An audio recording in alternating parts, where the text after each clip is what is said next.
Ladies and gentlemen, this is Preach Jacobs with another episode of the Preach Jacobs podcast brought to you by BIG Media. Thank you guys for listening. We're also sponsored by the Soul House Art Gallery at the Coger Center for the Arts. Please make sure you check out our next Soul House conversation series. It's going to be with Amethyst Ganaway. So please, please, please, you can follow me on all my socials at Preach Jacobs or go to CogerCenterForTheArts.com. We have a guest that I've known for quite a while. This is a gentleman that was the first person to write about me, to put my name in the newspaper once upon a time when I was a youngin'. I think I was a teenager. I just turned 42 that's 3 days ago. A lot of years. A lot of years. We have Mike Miller, who was previously the entertainment editor of the state newspaper. He's also the author of Hootie, How the Blowfish Put Pop Back into Pop Records. He's also been kind of a cultural critic and icon in Columbia, and he don't want me to say mentor, but mentor for so many years. Mike Miller, what's going on? Hey, man, it's great to be here. I want to thank you for engaging the senior community today. That's really thoughtful. Lovely we have a voice these days. Listen, man, I think that one of the things that was really cool about doing the first conversation series with Nikki, it was kind of this opportunity where I come from hip hop culture, and there's not enough opportunities for people in hip hop to go to people that did things from a previous generation and say, right. Hey, I noticed the work that you put in. I love what you did. Let me pay homage. So this is a podcast that kind of gives me an opportunity to reach out to folks. So like I said, you wrote about me for the Black Store Tour. The Black Store Tour. Yeah, I was 19 years old. Gosh, that was about, I'm going to try to date that. I want to say 2002, something. Maybe 2002, 2003. Yeah. So, and I think I was 19 at the time when we were doing it. And it was free concerts at Black-owned businesses. And you, as a non-Black writer, it was really refreshing to see someone say, hey, man, this is like a really, really great story. And we got the front page of the paper. I got it framed somewhere and I got to bring it to my house. But it was just a big deal for me. It was very unique. And I guess, one of the things we were talking about Columbia, South Carolina, and the arts community and how things evolve and change. But like when you called me up and said, hey, we're doing this thing called the Black Store Tour. We're going to take hip hop to these businesses and just do free shows. I said, I ain't never heard nobody doing something like that. Mm-hmm. That was my basic reaction. So, I think as far as Columbia goes, people are always looking for that kind of experience. They're looking for something that is out of the ordinary, that kind of breaks the mold of the sort of the daily existence of Columbia. Mm-hmm. Columbia is a much more creative place than it gets credit for. Everybody talks about, Charleston and the Charleston scene, the music scene, and I mean even Greenville. Wow, have you been to Greenville lately? Well, yeah, I walk down Main Street in Greenville. Cool. But Columbia has such a wide variety of things going on that sometimes I think, like you're saying, things kind of fall through the cracks. Mm-hmm. And the audience, one of the hardest things over the years I've watched from musicians, visual artists, is for people to find their audience. Absolutely. And they're there. It's just like so many times I've been in shows or events in Columbia, and somebody has turned to me and said, wow, I never knew something like this happened in this town. Yeah. You hear it too, right? Yeah. And it's like I'm going, well, just, read a little more, kind of pay attention a little more, get out a little more. Columbia has sort of always been set in a certain mold that it's a college town, it's the state capital. We love the college football team. I remember a friend of mine who you probably know, he's played drums in numerous bands around town, named Troy Tague. Mm-hmm. He said one time when he was in Danielle Howell and the Tantrums, he just looked at me, we were doing an interview, he said, Mike, Columbia's a tailgate town. Yeah, wow. And I went, dude, that describes things a little more than I want them to. Yeah. But he was right. And for people to, you were mentioning earlier about artists that have been great and done great things in Columbia, never reached an audience.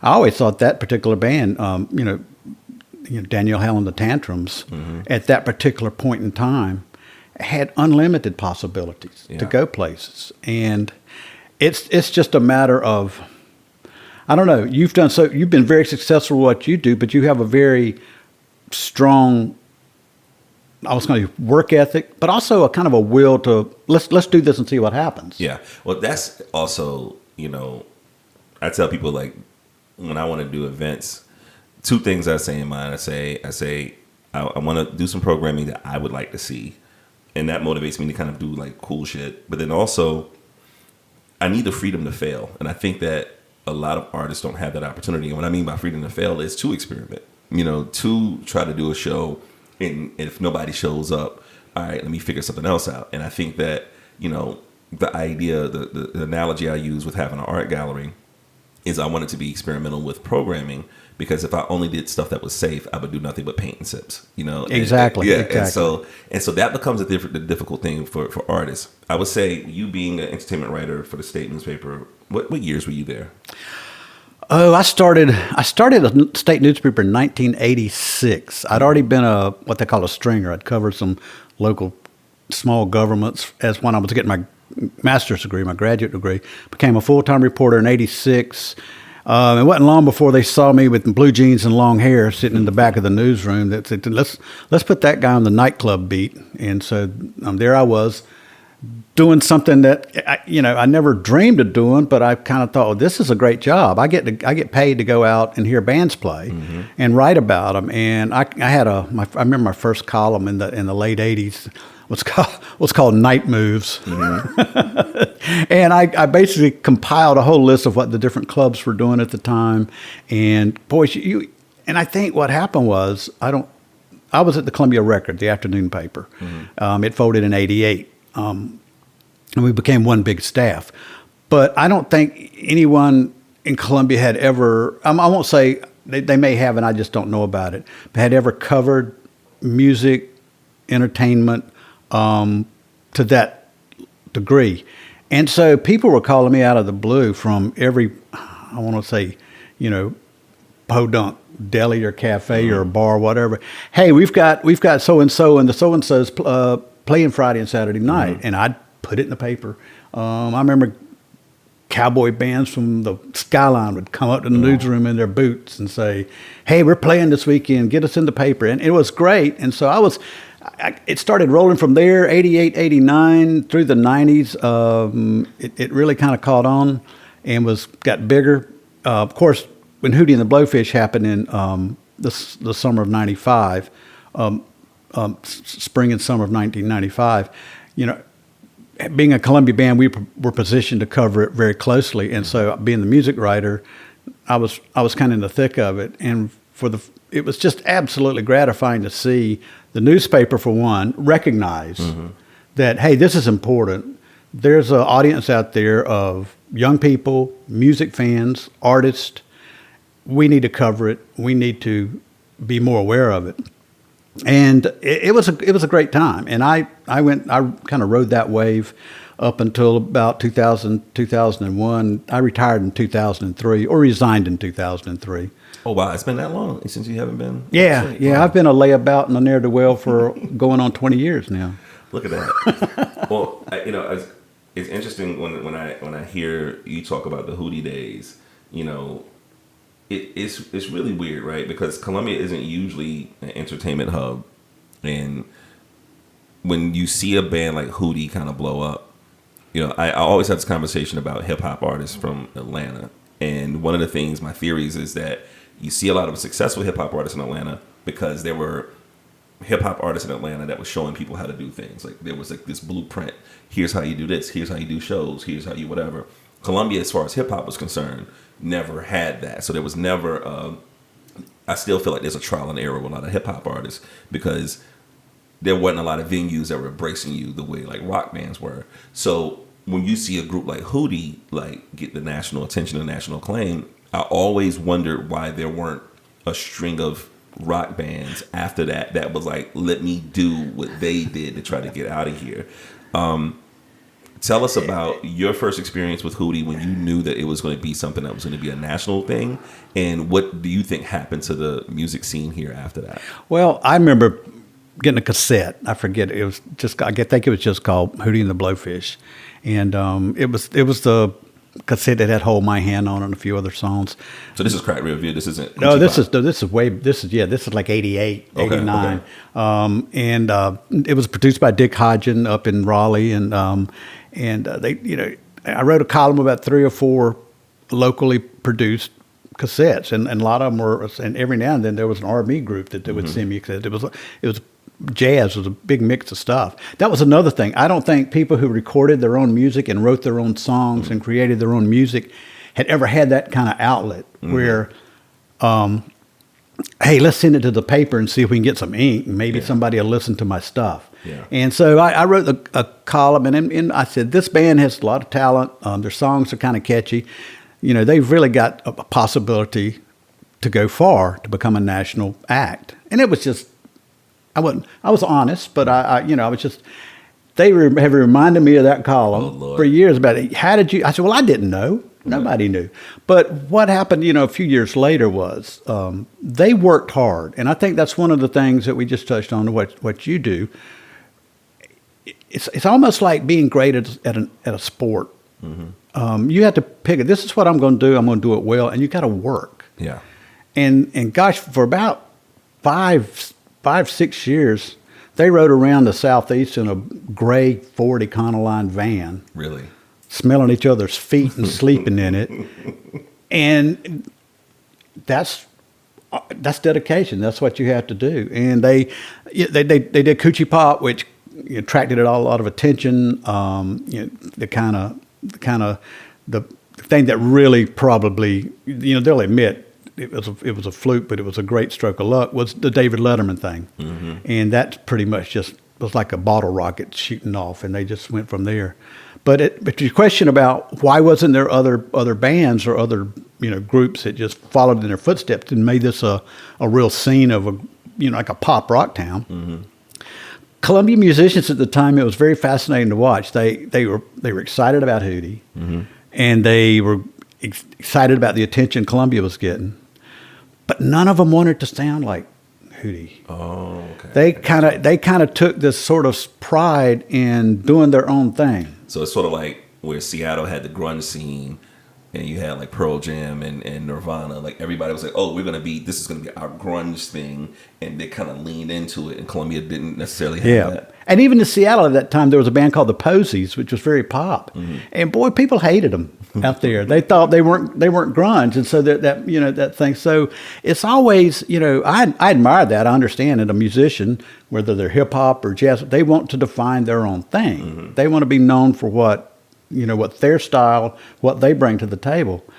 But it was one of those things where Hootie was an outlier. I think ETV did a show, the next big Hootie, came to the conclusion that there ain't one. And it's not to say there wasn't a lot of, like I say, a lot of really good bands in Columbia and around South Carolina at the time.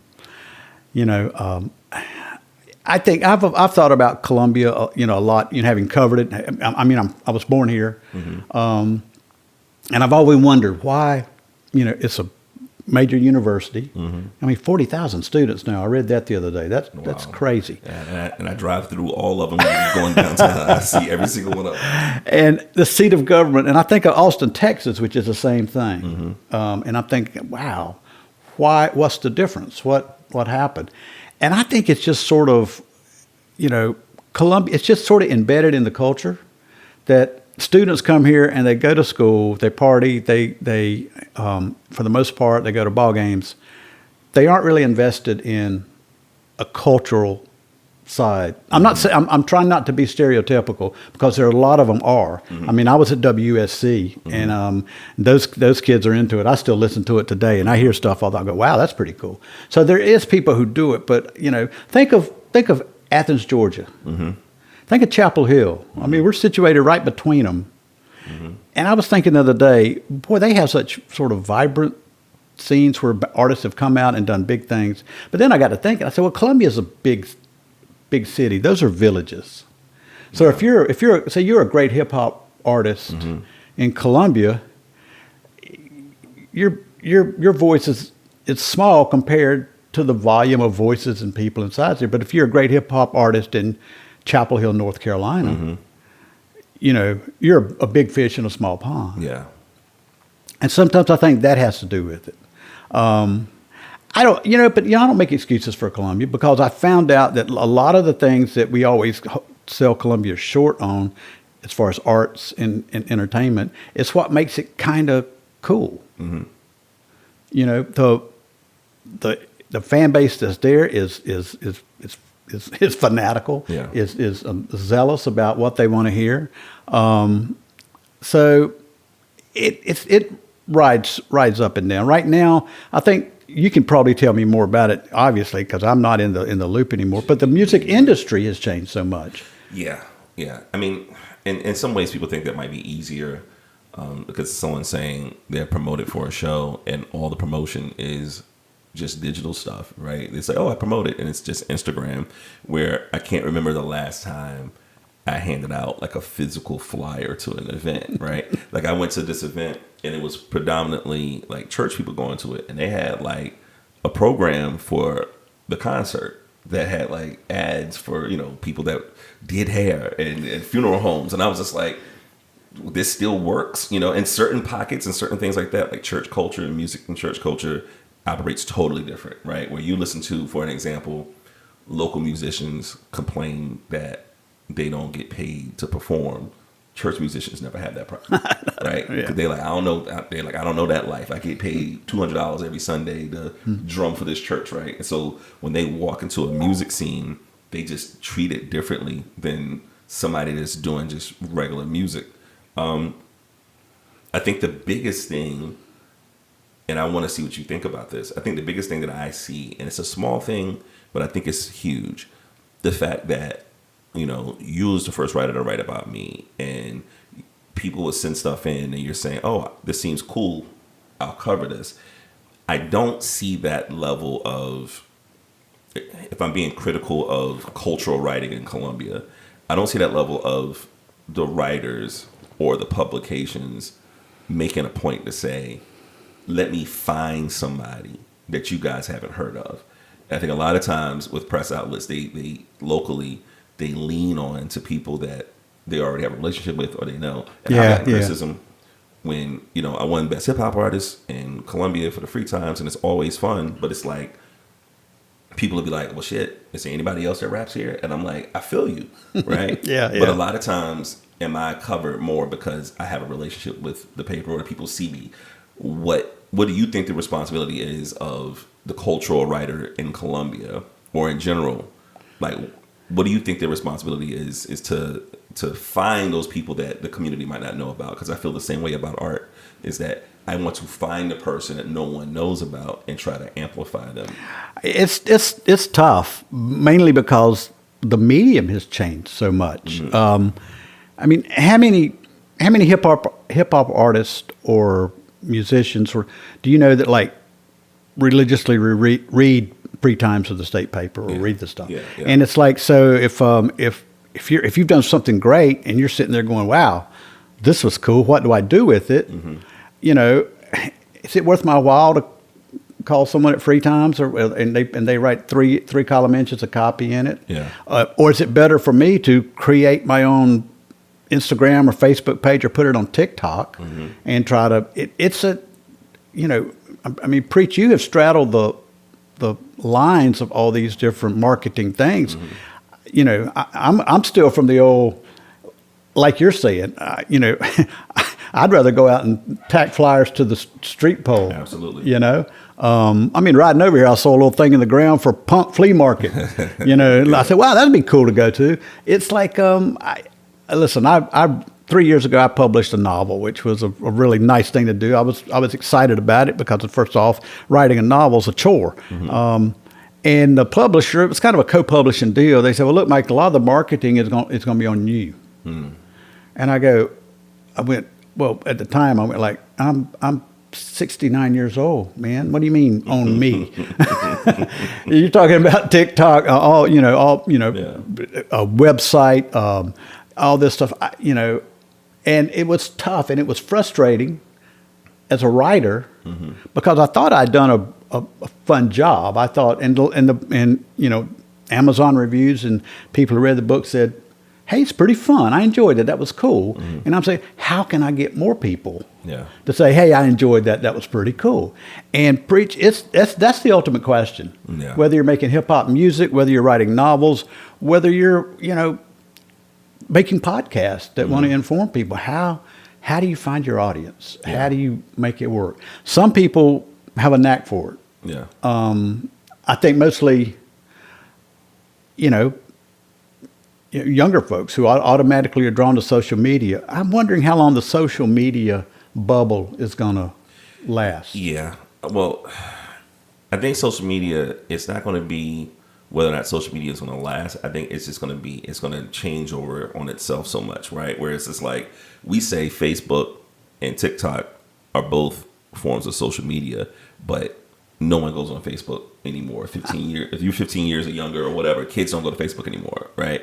Now it's the place for older people with their conspiracy theories and they say they racist shit, that type of thing. So Facebook, even if it's considered social media, it's not the same as TikTok. And then you see TikTok is basically like, all right, all the videos are like 15 seconds. Right? Yeah.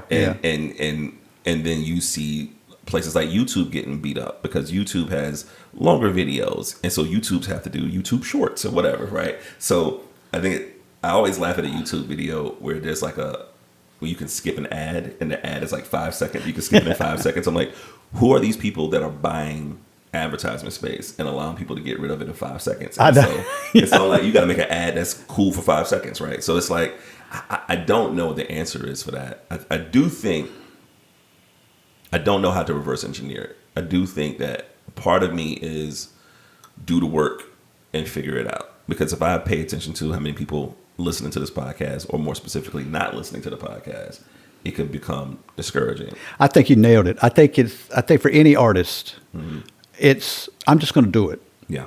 Because I have to. I want to. And let it fall where, if it finds an audience, if it does, I'll do what I can. I mean, I wrote that novel during COVID when we were locked down, and it took me, it's about a 2-year project, but I wasn't writing that novel to compete with John Grisham, the bestseller list. I wrote it because I wanted to, because it was fun, because I couldn't wait to get back to my characters and see what they got into when I started writing again. And it's kind of the same with your music and people's art. You do it because you like it, you want to, and if it means that much to you, it's going to mean that much to somebody else. And the question is, how do you find the people that say, wow, that's my jam? Yeah. It happens though. I mean, I've so many people, when I was doing this research and marketing thing, so many writers, and I'm sure artists, hip hop artists or whatever, have just all of a sudden, bam, struck gold with like one TikTok video. And I'm going like, but then you got to realize that's kind of like somebody who hits 60 home runs. It doesn't happen very often. So I think you're exactly right. Whatever your artistic pursuit is, you just do it. Yeah. Well, easier said than done, right? I also feel like books are really difficult because if everything else is built on, I mean, even for an example, this podcast became like a struggle because I was having conversations about having a company distribute a podcast for a while. And the issue became, should I film it? And if I film it, that means I need a production crew and I need this stuff because I can't shoot it and edit it. And it got to the point where to just do an audio related podcast where I'm not worrying about video, it's considered like groundbreaking now because everyone wants visuals, right? And so I feel like with books, when people's patience is really, really, the attention spans are smaller and smaller, books you have to take time. So books don't have the same promotional and marketable bandwidth as music would be. Right. You can't do a 5-second reel on YouTube. Well, I was gonna say, like, where's the TikTok for books? Like, if you pull like 30 seconds of a page or something. But it does it happened because I found a couple of that would do like a 10-second video, but probably it was heavily produced by a publishing house where it made you really want to read that book. I hear you preach. It's like, I think the thing that bothers me the most about our culture right now is shrinking attention spans. Mm-hmm.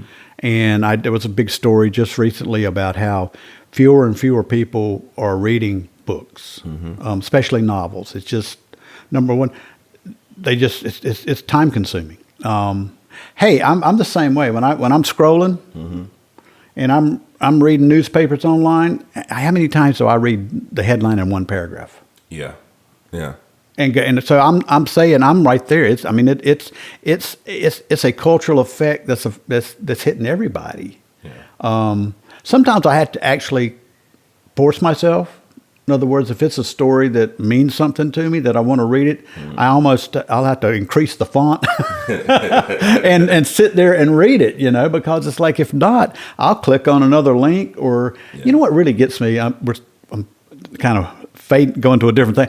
It's when you're trying to do something and they want to pop things up. Oh my God. And like, this is a story we think you'll like. Yeah. I'm reading this one right now, dude. Okay, just leave me alone. Yeah. And I think these publications are so nervous that, like, oh, while you're here, I don't want to lose you because you might be reading the story for one specific reason. Let me try to suggest something else. I tell you something else interesting is somebody hit me up a while ago and they were just like, hey, I'm thinking about doing like a print media publication. I was like, what's your advice? I was like, don't do it. Right. I'm like, anything with print media, if you don't have the money for it, and plus news moves so fast, like I don't know how you compete with that. And similarly, there was this story that ESPN did. They interviewed me. They did this huge story on Dawn Staley. And they wanted to talk to like local cultural people doing things, and it was like a 10,000 word article. It was fantastic, and the woman really, really, really, used a lot of the stuff that I was saying as an anchor for the South Carolina portion of the story, and it was a big deal to me. And there was just one problem: it was online, and I was just like, I felt like a boomerang. I was like, yo, how can I frame the internet, right? So there's a part of me where I had this feeling of like, it's cool to write an article, but it's nothing like seeing your name in print. Oh yeah. Right? It's nothing like having something tangible that you wrote, and I don't know if this generation has that same type of interest in that. That's why even doing this Coker Center event, it's just literally the simplest form of just two people having a conversation. It's just like, all right, we got some drinks here and two people are talking, and it's no more bells and whistles than that because you don't need that. No, it's like, I mean, hey, you're talking to, 71-year-old retired newspaper guy. I still have clip file. Well, and I have my columns. For 10 years, I wrote a column. I take a couple weeks vacation, maybe another week thrown in when I do something. So we're talking 45 at least columns a year for 10 years. That's 450 columns about Columbia and the pop scene and all this sort of stuff. And it's fun to go back and read those things and go and like see what, 25 years ago, 30 years ago, I thought Columbia would be like or needed. And now it is 30 years later, and a lot has changed, but a lot hasn't changed. Yeah. And we still need we went around and around so much for so many years about a good mid-sized performing venue for pop music, hip-hop artists, country, whoever wanted to come to town. Well, we have the Senate now, so we kind of have that. Yeah. And we got, people continue to try to do things. New Brooklyn's hanging on. I just think all the things that we've kind of dealt with in Columbia are just going to be ongoing. Yeah. But I think what you're saying is is one of the most important things is what kind of medium, print. I mean, who reads print anymore? Who buys a magazine or who picks up, or for that matter, who goes on a website? Yeah. I'm trying to think. I'm trying to rack my brain of something that I might go to every day to check things out. And it might be a news service or two, but it's an established one. I would think if you're going to give advice to your friend, you start small. With a newsletter. One of the problems is, let's say you start the Columbia Online News, and you call the lieutenant governor and they'll say, Columbia Online what? Yeah. You know, I'm not talking to you. Yeah. And it's because there's, you know, back in the day when the state newspaper had a circulation of 150,000, you know, you could call up the local representative and I better talk to them or they're going to, you know. So that's kind of gone. Yeah. I mean, I think what you're doing and what your generation is doing, which is exploring podcast, you know, online newsletters, just things like that. That's, you know, it's going to evolve into something because people are going to want to know what's going on. Yeah. You know, I don't have the answer. I still, if it's a long article I want to read, I'm printing that sucker out. Print out the internet. But, you know, it's tough. I know. It's like, it's one of those things where it's like being here so long. I tell people like, I can say what I want about this city because I love it, you know, and I'm not somebody coming from out of town. When people are like, oh, you know, I'm from such and such city. It's much better in Columbia in this way. Oh, you know, oh, Columbia doesn't have this. Columbia doesn't have that. And I'm more focused on what does Columbia have that I love? How do we talk about those things?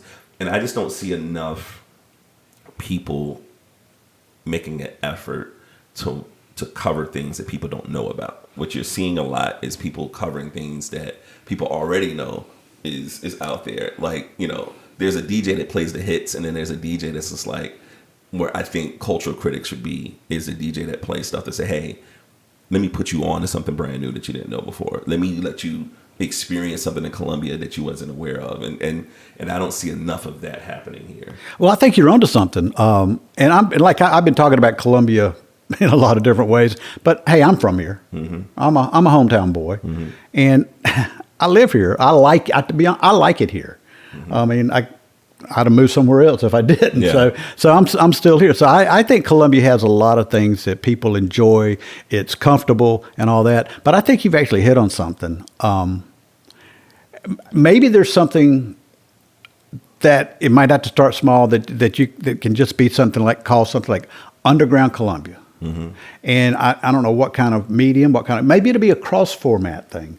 Maybe it'll be everything from podcast to an email newsletter to whatever, you know, and basically concentrate on the things that people are missing, on the work of artists and musicians that are, you know, I'm not saying like, you know, what I used to do where every person that was making music would call me up and say, hey, put me something in the paper. I'm talking about somebody like your friend Dre or, you know, maybe Kirkland Smith. And I'm trying to think of artists who are doing neat things that people might not know them. And if you have these events, like, I mean, I think it's great that you know, the things you're doing at the Koger Center, and they got to almost have to grow organically. Absolutely.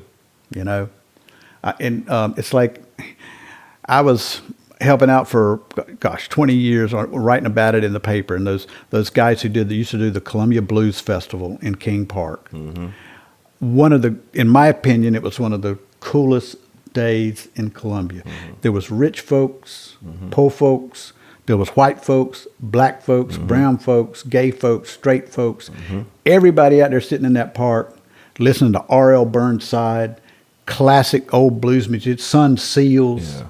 And all that. And I had so many people. I said, man, come on and go to the Blues Festival. I mean, colleagues, people I knew. The blues what? Come on down to the park. Yeah. And they would go, holy mackerel. Mm-hmm. And it was even hard for us to convince the city how cool this was. Because I remember the neighborhood up behind there. God, I can't remember the old fellow's name, who was kind of the neighborhood council chairman. Old black fella, just the greatest guy. He was there forever, and they loved it. And I mean, it was just like I want to use, it's a worn out term, but it was a melting pot. Yeah. And I would sit there and go, okay, this is my Columbia. Yeah. This is, you know, I live in a neighborhood where there's, you know, we got a Japanese family living, and I just moved mm-hmm. in. We got black folks, white folks. We got, you know, Muslim people, and that's my Columbia, man. Yeah. And it's how do you create something kind of like that blues festival in King Park that says, hey, this is for everybody. Yeah, I love that. I do have a King Park idea that I'll talk to you about offline. Okay. It's something I want to work on. Any advice you would give to any up and coming Columbia writers or artists? What would you tell them? Well, I think what we touched on is the main thing is if it's in your heart that this is what you want to do it. I just watched a sporting event over the weekend. I've been hacking around the golf course a little lately. And a guy who won a huge tournament yesterday, he had finished runner-up for the past 18 years. He'd finished runner-up something like a dozen times and never won. And he won the big trophy yesterday. Mm-hmm. And they asked him afterwards, what is a life lesson you would pass on to anyone? He said, don't be afraid to fail. Love it. Do it and don't say, oh man, I don't know if I should, this novel ain't going to go anywhere. I'm just going to quit. Don't be afraid. Just do it. And he said, if you come in second place, go out there next week and do it again. I love it. Word. Well, Mike, thank you for coming by here and having this conversation. This is fun, man. Yeah, man. Thank you for sliding by and keep fighting the good fight there, Preach. I appreciate it, man. I'm on it. And guys, I hope y'all don't hear there was like yard work outside when I was recording this. So I hope that the microphones didn't pick this up. Once again, this is Preach Jacobs of the Preach Jacobs podcast with our guest Mike Miller, former writer and entertainment editor of the state newspaper. I might find some old articles you wrote about me and post that stuff up. Once again, get the tickets to the next Soul House Conversation series. We're going to have Amethyst Ganaway, September the 10th. Get your tickets at CogaCenterForTheArts.com. Until next time, peace.